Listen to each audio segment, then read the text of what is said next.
Hi everybody, it's Russ from My Hammers 11. I hope you're all safe and well. Obviously, if you use your channel, please consider subscribing and hitting the bell notification.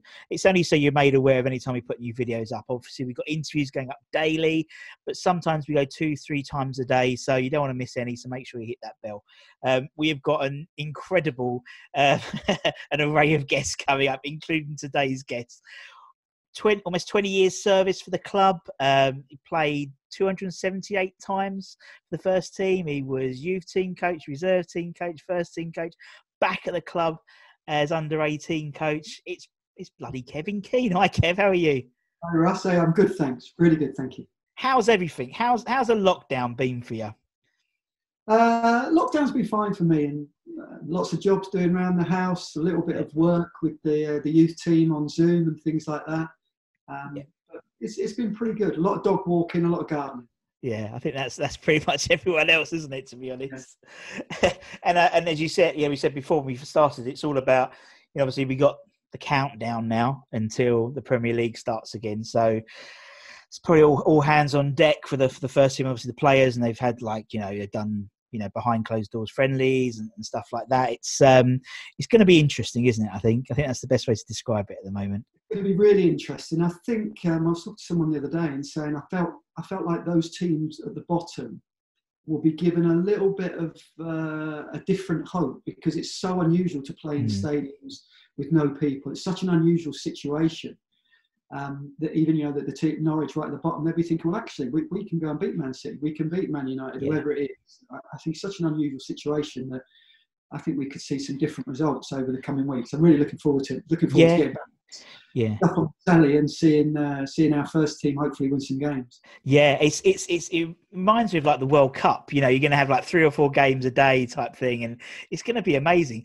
It's like housewives are going to and women are going to hate it because be football on all the time. We haven't had football on for 100 days, so it's our turn. We kick off Tiger King off Netflix and get the old football on. But I mean, I totally agree. I think it's I'd say. Not the people in the bottom. I think the ones above, they're the teams I think are going to worry, because it's, as you said, there's going to be some really unusual results coming up, and I think some more people are going to be drawn in, and it's going to be really exciting. I think for the bottom, say from the bottom half of the table, basically, I think it's going to be really, really exciting, and we'll see what happens. Yeah, you still going to play the music? Yeah, I'm on the list. Clearly they need "I'm Forever Blowing Bubbles" being played to make sure they know that we're at London Stadium. But I'm on the list. Still don't know what's going to happen, but I imagine I have to get tested, and I've got my masks and everything. So it's going to be weird. But I'm sort of used to playing sort of that empty stadium, because when we used to do a lot of the under 23 games, don't we? We play a few under 23 games there, and there's a couple of hundred fans there, and it's bizarre, but obviously, it's going to be even weirder, because I think they're covering all the lower tier seating, so it doesn't look so empty. If that makes sense. Yes. Which is good, and fair play to them to do stuff like that. Is they doing crowd noises, or has that not been agreed, or what's happening in the crowd? I think it's on a broadcast by broadcast basis. I think the broadcast people are piping it in rather than us. I could have a go. I could have a go with Mike. Come on, Antonio. VAR.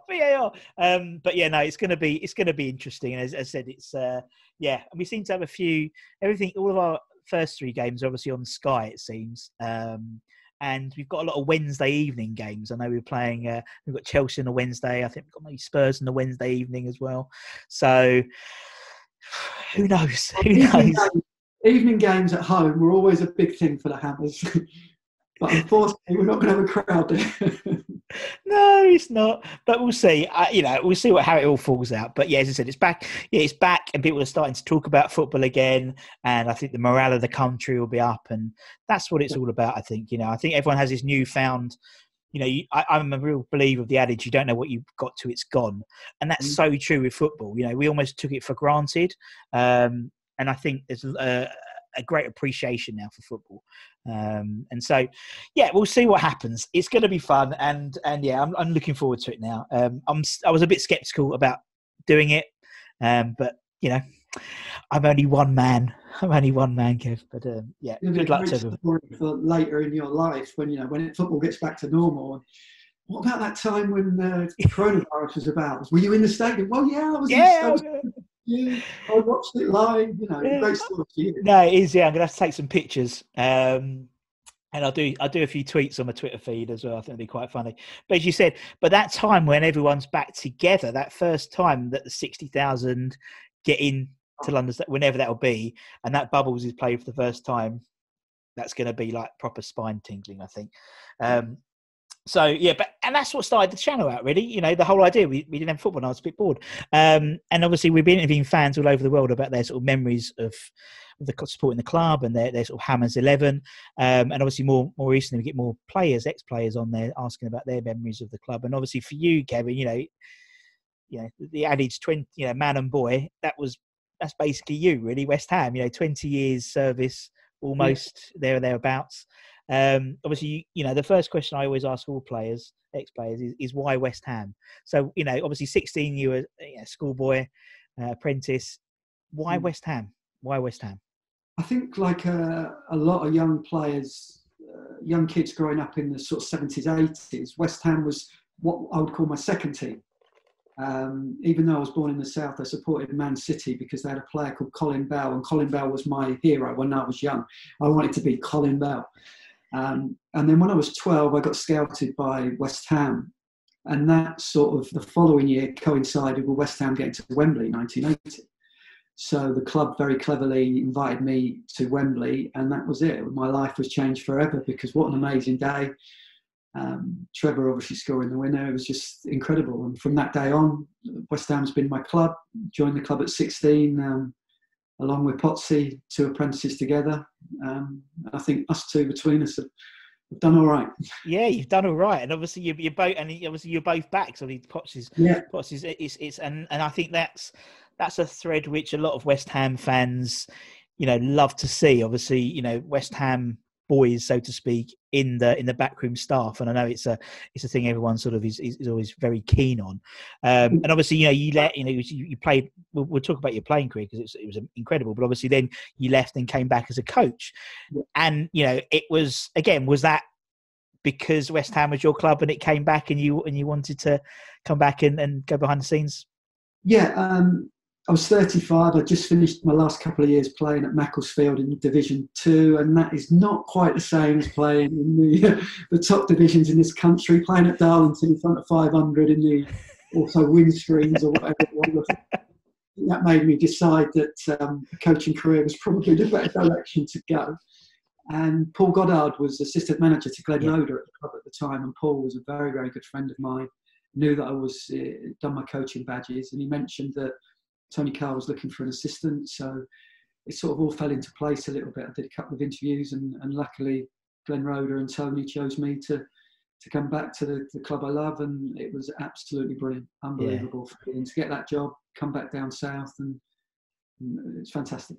Yeah, and obviously you were in the coaching sort of group for several years, 9 years or so, and obviously you were, famously you're reserve team coach, first team coach, caretaker manager as well. It's quite you had all the you had the royal flush really in terms of the backroom staff, but obviously from the playing perspective, 278 games. There was obviously loads of memories. My sort of memory of you, Kevin, was that 92-93 season, because that was probably my first proper season. And basically, you played every game. Was it 56 games you played that season, which was incredible. And obviously, it being your last season, but winning runner-up to Hammer of the Year as well that year as well. What's it like? Because I think you're the first person I've met who is runner-up or won the. What's it like picking up that award, Hammer of the Year, or runner-up Hammer of the Year? Sorry, I've lost you. Yeah. I lost you for a second. Oh, sorry. I was about to say, what's it like winning sort of runner-up Hammer of the Year? Because it's obviously only 2 of you. There's the Hammer of the Year and the runner-up Hammer of the Year. What's it like having that accolade from the fans sort of put on you, so to speak? It's an extremely proud moment. I mean, that season for me was my best season at the club by a long way. It's a fantastic season. The club got promoted. To be runner-up to one of my best mates in Steve as well to go out and receive it for the game. And that final game of the season, I don't know if you remember, was the game that mattered. So, you're going out, you're receiving your trophy, but at the same time, you've got to quickly refocus and make sure that we win the game, which fortunately it was 2-0 against Cambridge. Fantastic finish. And that ended up being, I look back now, very sadly, my last game for the club.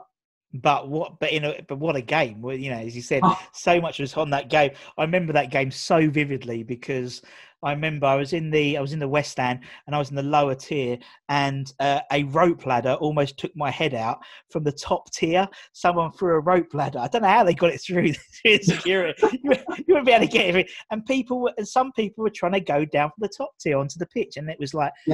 It was absolutely incredible, wasn't it? I mean, that whole season I thought was brilliant. And you used to play every game as well. It was absolutely phenomenal. Yeah, I got back to the changing room that day, and all I had left on was my shorts. Thankfully, fans come on, they lifted me up, they took my boots, and in that age, that pair of boots had lasted me all season. It's not like now when they have a new pair of boots every game. So someone had my boots, I gave them a shirt, I got to the changing room and just had my shorts on. So it was brilliant. It was a fantastic season. And when we get to my team, you'll see that, I made my debut in 86, left in 93. And the 86 team was obviously the team that finished third. And then the team that finished in 93 was the team that got promoted. And you'll see that the majority of my West Ham 11 that I'm picking is from those sort of two eras, sort of the end of the 86 team, then going through to what I thought was a fantastic team that year with a great manager in Billy. It was a fantastic year. Yeah, it was a great year. And obviously, because we haven't got any live football, a lot of people been going back and watching the end of season reviews. And obviously I went back to that 92-93 season, and that was a hell of a season. That was brilliant. It's like I had everything that season.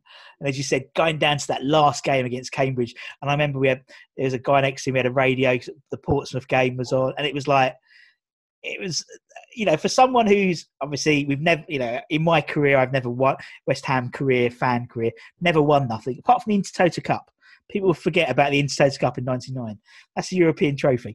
It was amazing, and I don't think I've had that that sort of, obviously playoff finals and things like that. But that's like one game. There was so much riding on that game against Cambridge, and it was just absolutely brilliant. Let's go on and talk about other stuff. Obviously, we'll go and talk about your 11 in a minute. But in terms of other highlights in your career, both at West Ham, both obviously the coaching side and the playing side, there must be hundreds of memories you've got. Like, what ones sort of stick out for you? Obviously 1993 was amazing, but were there any that stick out?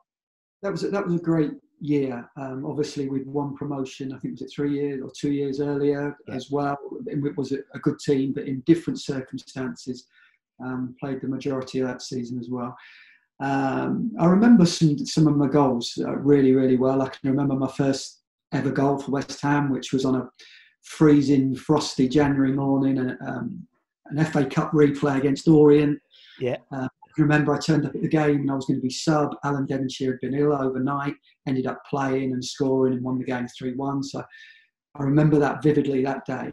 And my first league goal as well, which was against Southampton, was a really, really good goal that I've only just come across again online, a volley from outside the box. So little moments like that, playing with people like Alan Devonshire, Billy Bonds.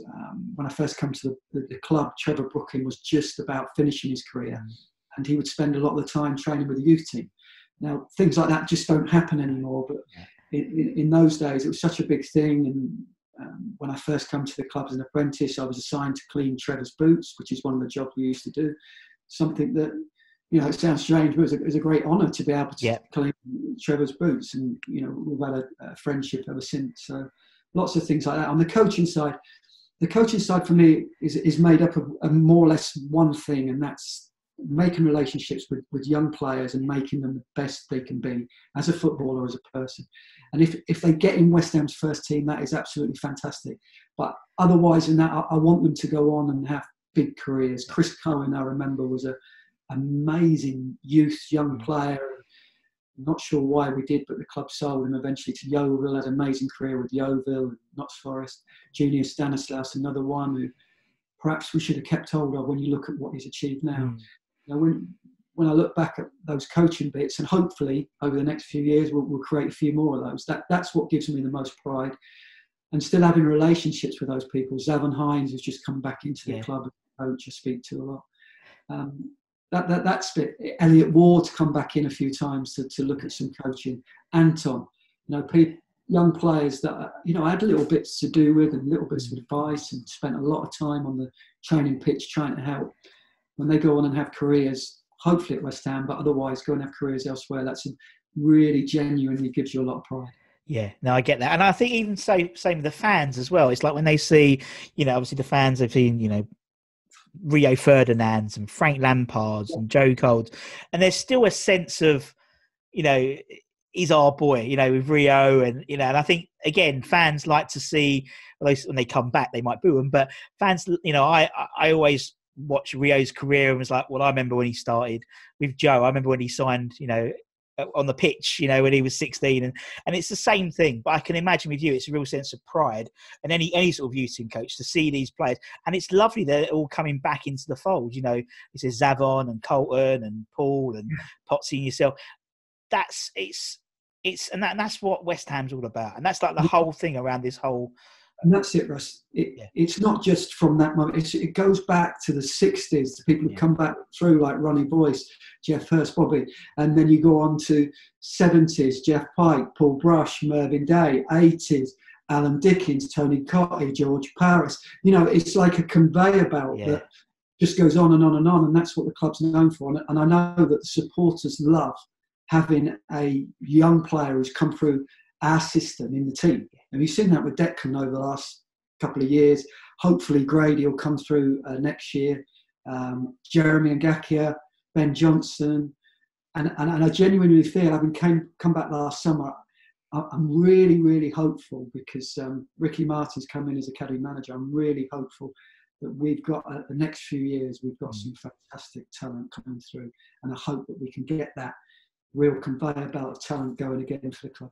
Yeah, no, that's why I love watching the under-23s, because you get a glimpse of what could be. I remember watching Deck on the under-23s and thinking, this guy's he had like John Terry character leadership about him, which is a trait which is very rare in the English game now. That sort of leader.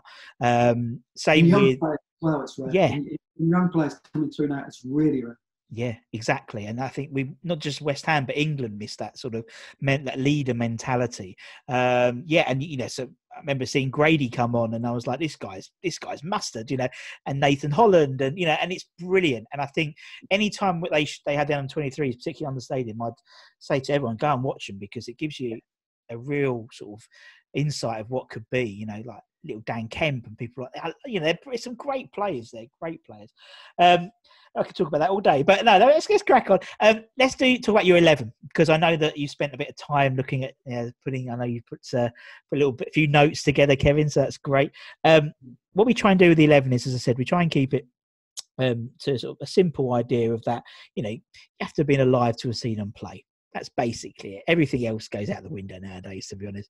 Although I am learning quite a lot with the older fans about the positions, because obviously I know what a wing back is, but a left half and a left inside forward, it's like I had to Google it. It's quite sad, but it's a learning process. And also I'm learning all these stories from older fans. I know the legend of Bobby Moore and Martin Peters and Jeff Hurst, but meeting some of these fans who had, Jackie Hughes, bless her, she was on the stalls next to Frank Lampard's senior stall, and obviously Harry had one, and Ray and John Charles had a fruit and veg stand, and it's absolutely amazing, these stories. It's so nice, and the people really enjoy it, and that's what they're loving, particularly the younger fans. So in terms of you, Kev, who would be between the sticks for your Keane 11? Who'd be in goal? Sorry, Russ. That's all right. No worries. No problems. Who'd be in goal for... Who? Yeah. Who's in goal for the Kev Keane 11? I listened to... I watched Tony Gales and Kenny's 11 West Ham was really interesting, and Gailey, I could more or less have taped Gailey what he said about goalkeepers, because in Ludek McGlasgow and Phil Parkes, the two of the best goalkeepers, not just for this club, but in my opinion, in English league football, absolutely tremendous. And choosing between them two is nigh on impossible. Gailey went with Phil because he played a lot of games with Phil, and I'm going to go just with Ludo because I played more games with Ludo. I'm very friendly still with both of them. I saw Phil last season at a Maidenhead United game. I saw Ludo came over to do some coaching. Both fantastic goalkeepers. You mentioned I played 270 for West Ham and went on to play 600 league games. And I didn't have a goalkeeper that came anywhere near those two in the rest of the games. Phil was a fantastic presence, great shot stopper, very calm, very cool. And Ludo was this chap that we got from Czechoslovakia who came in and was this athletic, would be at the front in pre-season running, which was unknown for a goalkeeper. And just a fantastic save, shot stopper, really good distribution of the ball. Numerous times when he'd kick the ball to me on the right wing and I'd be going through, great vision for that sort of thing. Top fella. Both of them fantastic, but I just went for Ludo simply because I ended up playing more games with Ludo than I did Phil. Yeah, and Ludo sort of brought a new level of goalkeeper, because he was more of the modern day keeper. Do you know what I mean? More athletic. Yes. Phil was just imposing, just a unit. But they're all now more athletic. Fabianski and De Gea, and they're not these big imposing. They're very athletic, and I think you have to be to have that level. I can remember as an apprentice doing my first shooting session with the first team. John took me up to the first team to do a shooting session, and we went from having the shooting keeper who was probably, I don't know, just about 6 foot, skinny, and you could score goals against him. So all of a sudden you had this 6'3" giant of a man that just filled the goal. And I'm thinking, well, how the hell do I score against this bloke?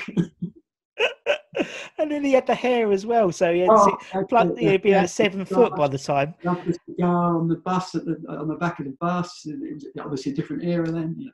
Yeah. Well, then so the Cossack money were coming through then. So the hair, so it'd be even higher. So almost 7 foot by then, bless him. Right, put Ludo in goal. That sounds great. Shall we go 4-4-2 okay for you, Kevin? Yep. I've written down 4-4-2. One person's a little bit out of position, but I don't think he'll mind. Okay, let's go left back. Do we have left back?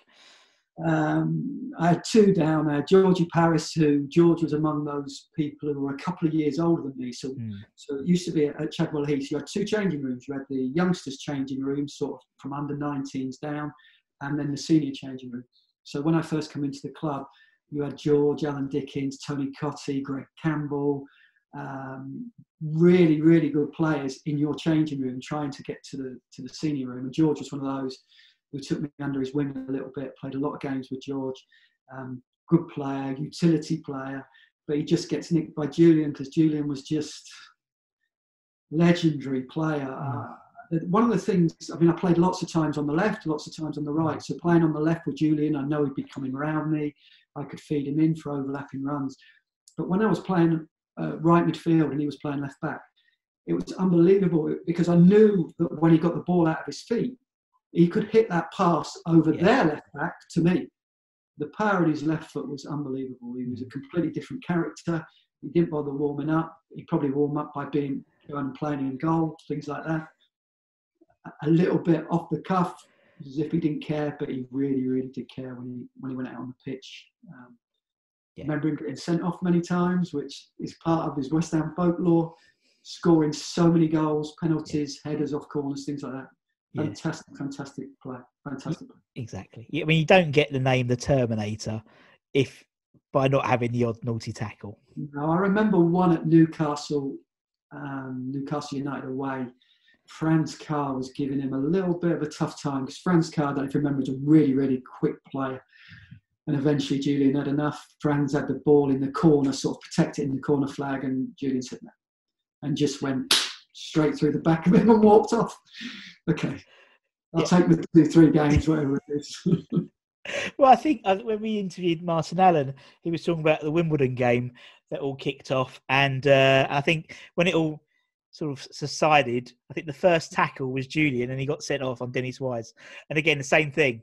Yeah, all right, I'm off. You know, and it's but that again, that's the legend, isn't it? And that's what I think the fans loved. You didn't know what was going to happen with that team. I think there were so many characters and so much that could happen. I think that's why fans generally were excited to go, because anything could happen with with your team particularly.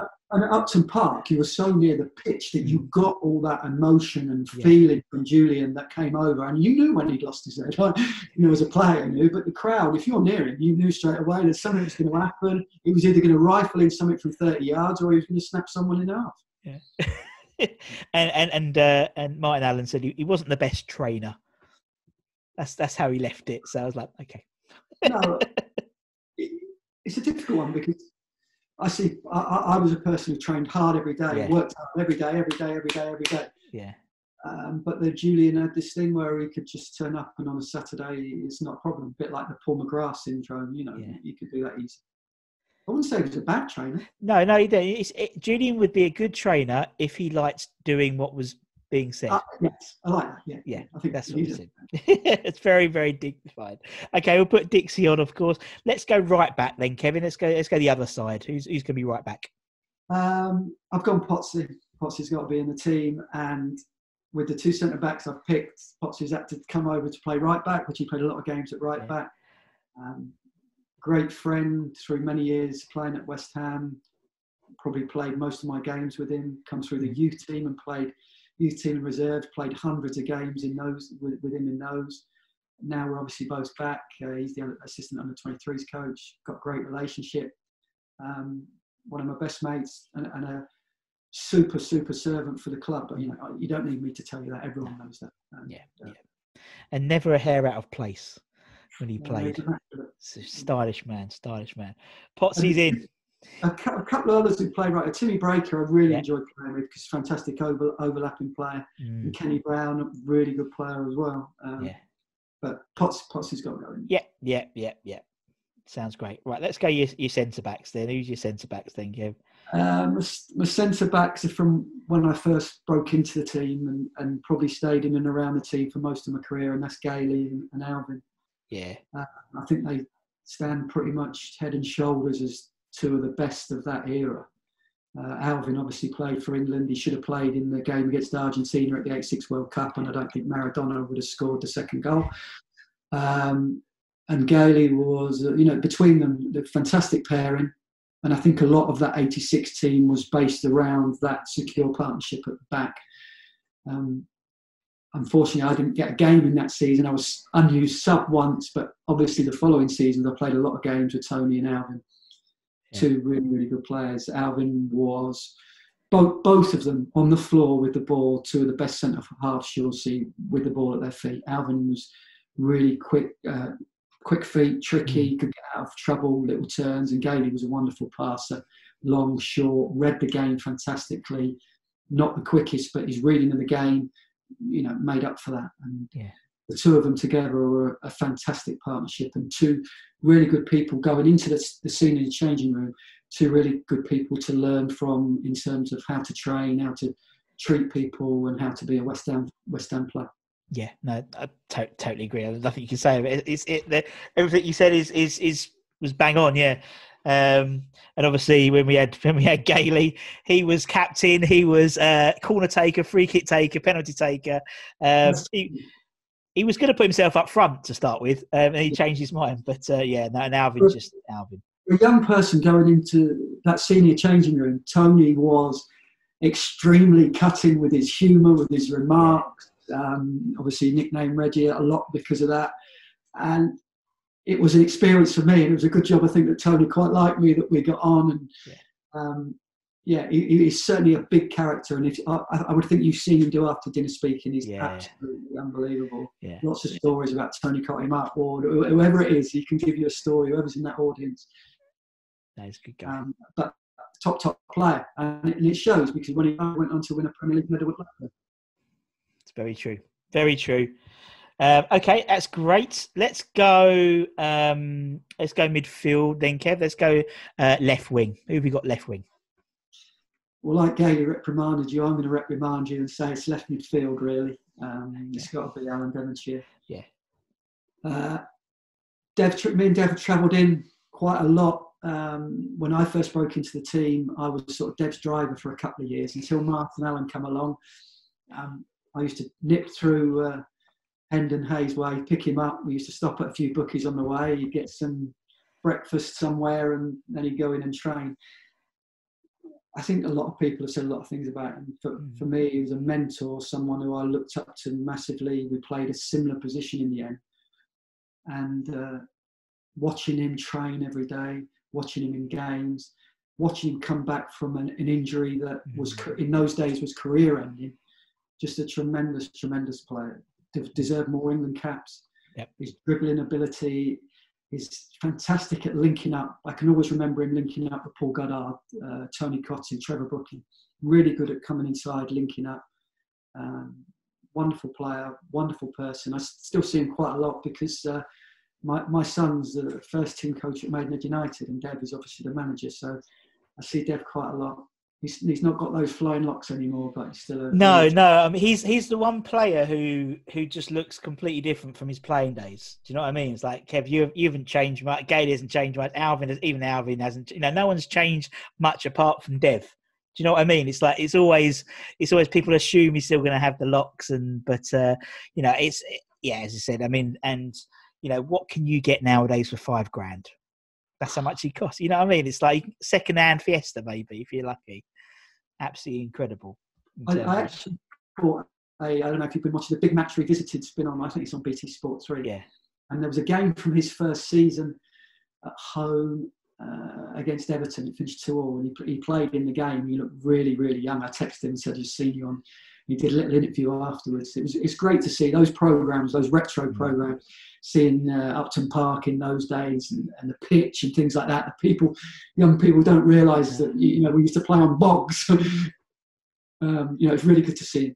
Yeah, no, exactly, and that's true. I don't think I think from the younger age, people don't appreciate. They assume every game was like played on like the bowling green of London Stadium. It wasn't, and to have that level of dribbling skill on those with the ball, it's incredible. Yeah.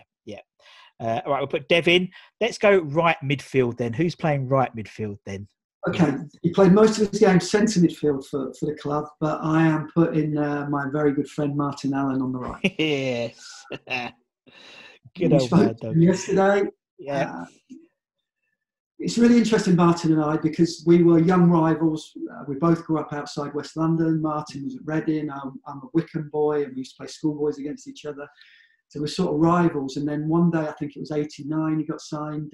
All of a sudden, we were driving into Chadwell Heath together, and we became such close friends. And a lot of people go, "You're that close with Martin? He's completely different to you." I said, "Well, yeah, he's different to me. I'm different to him, but we have similarities as well. We both grew up with fathers who played a lot of professional football games, who managed. So we grew up as footballers' sons, and all the sort of pressures that comes with that, and all that sort of thing sort of connected us. And then we drove into Chadwell Heath for the next 4 or 5 years together. Played many, many games together. He was a little bit. I felt he protected me on the pitch. A lot of the time I'd be playing right midfield, he'd play centre midfield, and if someone was trying to rough me up a little bit, Martin would come over and go, "Don't worry, I'll sort it out." But even though we still think of him as Mad Dog and, hear all these stories, and he was a really, really good player. Really good player. Tenacious, tough tackling, very much over my dead body, win at all costs. But scored some fantastic goals, contributed massively in the season we got promoted.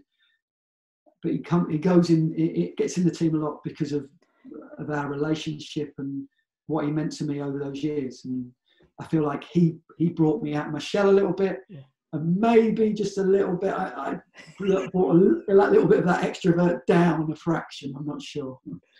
Yeah, no, yeah, and as we said before we filmed, obviously, yesterday, Mad Dog gave me the sat nav directions from the M25 to Channel Heath, and I was like, yeah, okay, and I was thinking, doing that you and him every day. You know, they're back, and you know, you might have stopped off at Thaden Boys for a quick round, maybe, or whatever. But he had a sponsored car from Alan Ford. I think, is Alan Ford still in Romford?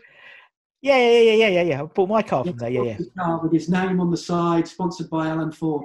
And every month, Alan Ford would get a complaint from a member of the public about his driving. And they'd have to ring him up and say, Martin, look, you're representing our garage. Oh, how funny. Of course, you don't think of things like that. You know, obviously, Ludo had his Skoda, didn't he? He had his sponsored Skoda as well. Again, things like that don't happen nowadays, do they? It's like footballers have got the Lamborghinis. I'm not sure that anyone would be accepting sponsored Skoda on our first team at the moment. Nah. Well, yeah, I know what you mean. Right, we'll put Mad Dog in. Okay, let's go and centre midfields. Who have you got in your centre midfields then, Kevin? I think out of all the positions, the centre midfield was the one where it was really, really tough for me. I played with some fantastic centre midfield players. When I first broke in the team, Alan Dickens was playing, and he was another one of those that was one of the elder statesmen in the youngsters' changing room. A gentleman, what a fantastic player, unbelievable touch, and someone who, within training and games, had a telepathic relationship with, you know, in terms of knowing where he was, where I was. Really, really top player and top person. So there was him. I had Ian Bishop, who was a different type of player, more of a Perlo, gets on it, hits passes, scores wonder goals. He's played a lot of games in the promotion year. Yeah. And then a couple of others I'd like to mention is Peter Butler, who probably doesn't get many mentions, but in that season, him in the centre midfield was a massive, massive part of us going up. And Incy, I played my youth team.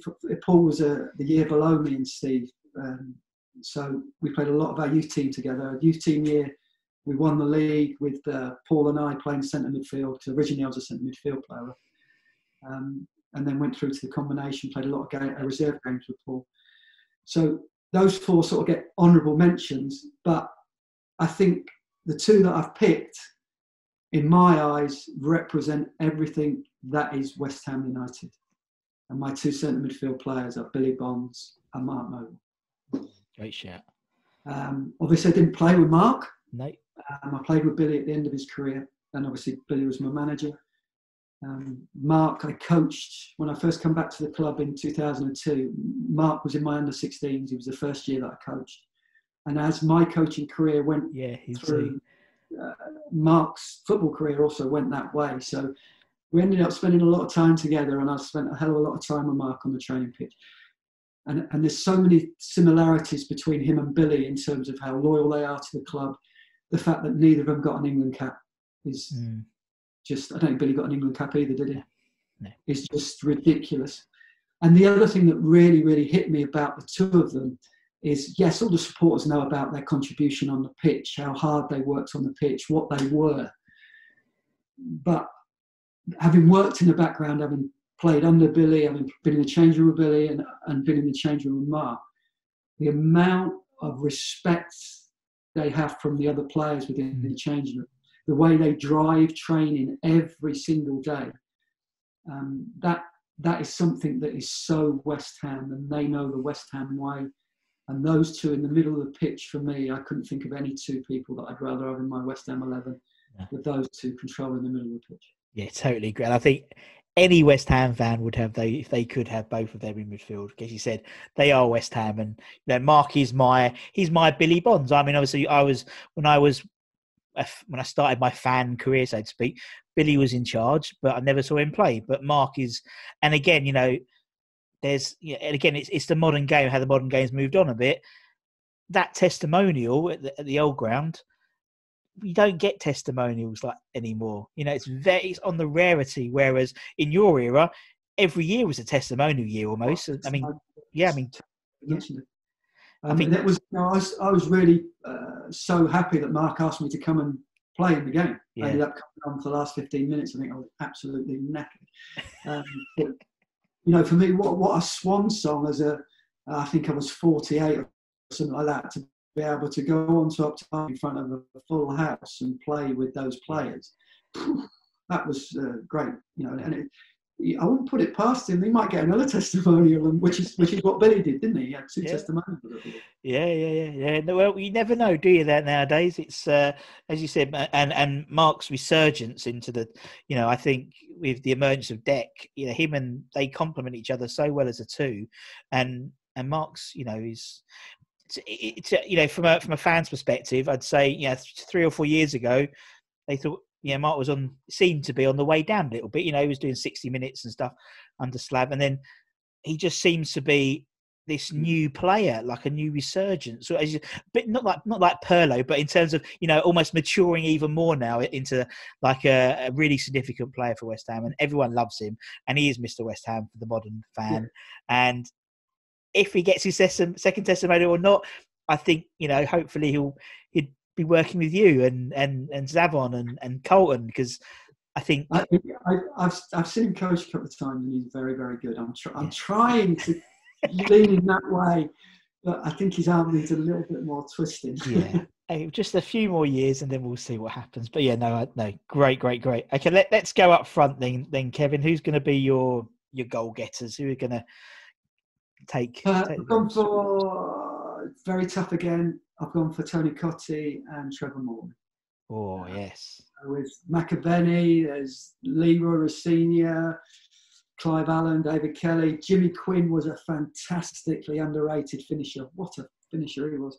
But I've gone for Tony and Trevor because of different things they meant to me. Tony was in the team when I first broke into the team, and especially when I played on the left, probably I picked it up from Dev, but when you drifted inside, Tony would make these little darting runs in behind for you to put the ball into him. He was one of my first roommates whenever I went away. He looked after me, still looks after me now a little bit. Great person, fantastic goal scorer. And just, Gailey sort of hinted that sometimes his contribution outside the box was not as much as it should have been. But there's nothing wrong with being able to score goal after goal after goal after goal. An incredible box player, fantastic finisher with feet, head, whatever, and a top person. Yeah. And Trevor, for a little bit different reason, I played a lot of games with Trevor, and I feel like he was one of these unsung heroes of the team who took a batter in, would win fouls for fun, and he's just a joy to play with. I talk about, when I talk to my youth team players, one of the biggest things for me is you play for the team. And I think Trevor Morley epitomised that. He played for the team. He would self-sacrifice himself. He would run channels for other people, knowing he's not going to get the ball, but putting pressure on people. Just a top lad. Someone I really, really enjoyed playing with. So he gets in up front with Tony Cottee. Nice little punt. Oh yeah, really, really nice. I think Martin said the same thing about Trevor Morley, sort of an unsung hero. And he was like a battering ram. He was solid. He was, and I think he did well wherever he went. Trevor did as well, didn't he? So obviously City and stuff is still revered. And I mean, to be honest, Kevin, that's pretty much my era. It's like that's probably very similar to my two. Kevin, it's been absolutely brilliant chatting to you. Thank you so much for your time. I appreciate it. And hopefully everything will be sorted soon, and all the kids will be back, and then we can crack on and get some more of those boys into the first team. That's for sure. Because there's loads there. You got some cracking players, the under-18s as well. I've got a really good feeling about the next 4 or 5 years. Fingers crossed. I think we could have quite a few gems coming through. That's amazing. Obviously, thank you to everyone else for watching and all the support for everyone. As we've hit over 50 guests now, which is absolutely incredible because we only started it sort of 3 or 4 weeks ago. So I appreciate everyone's time and suggestions and people we could interview and stuff. And for me and for me and Kevin, take care everybody and stay safe and see you soon. Bye bye. Yes.